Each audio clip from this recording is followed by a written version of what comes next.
চাওকচোন আজি আমাৰ বাৰীৰ পৰা ইমান ডাঙৰ এজোপা মৰিচা আনিছোঁ। এতিয়া এই মৰিচাটো ধুনীয়াকৈ কাটি লৈ বনাই খাম দুপৰীয়াৰ কাৰণে।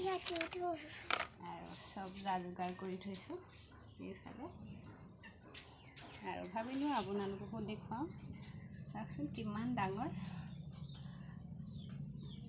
আৰু কালি ঠাৰিবোৰ গৰুৱে খাই দিলে, এনেকুৱাই খং উঠিছে। মই বোলো অলপমান ডাঙৰ হওক খাম। কালি আৰু ভিতৰত থাকোঁতে মানুহজনে পোৱালি এজনী আহিছিলে বোলে, ধুনীয়াকৈ পানী চানী দি থৈ দিছে গৰু পোৱালিটোৱে খাই গ'ল। উপকাৰী কৰি মোৰহে দিগদাৰ হ'ল, দেখিছেনে? গৰুৱে খালে এইবোৰ চব ঠাৰিবোৰ। আজি আৰু মই খাম।